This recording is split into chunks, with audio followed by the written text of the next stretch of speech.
হাজবেন্ডকে বারবার বারণ করা সত্ত্বেও সেই শাক নিয়ে হাজির। প্রথমবার যখন সে এই শাকটি এনেছিল রান্নার পর এটা আমি একেবারেই খেতে পারিনি, কেননা এটা এত পরিমাণে তেতো লেগেছিল। আজও দেখি সেই শাক নিয়ে চলে এসেছে। চুপি চুপি শাকটা ফেলতেই যাচ্ছিলাম, সবে দরজাটা খুলেছি, দেখি সামনে ঘরে দিদি আমার ঘরের সামনে বসেই ঠিক এই শাকটাই কাটছে। আমার হাতে শাকটা দেখে সে বলে, শাক লেকে কাহা যা রিও? কোথাও না দিদি, আসলে আমি এই শাকটা রান্না করতে পারি না, তো তাই তোমাকে সেম শাক কাটতে দেখে জিজ্ঞাসা করতে আসছিলাম। তুমকো পাতা নেই হে कैसे বানাতা হে? না দিদি, শাক ভাজি, আলুকে সাথ সবজি, পরাঠা, রুটি। ঠিক আছে দিদি, আজ তুমি আমায় যে কোনো একটা কিছু শিখিয়ে দাও। চল তেরে কিচেন মে দিখা দেতি হুঁ। সত্যি দিদি? হ্যাঁ বাবা, তবে আমি পাশে দাঁড়িয়ে থাকছি, তুমি প্লিজ বানিয়ে দাও।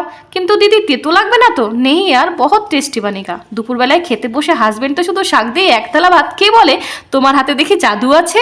উফ, মিথ্যে ক্রেডিট নিতে কিন্তু মন্দ লাগলো না। তবে শাকটার নাম দিদিকে জিজ্ঞাসা করতে একেবারে ভুলে গেছি। তোমরা যদি জেনে থাকো কমেন্টে আমায় তবে জানিও।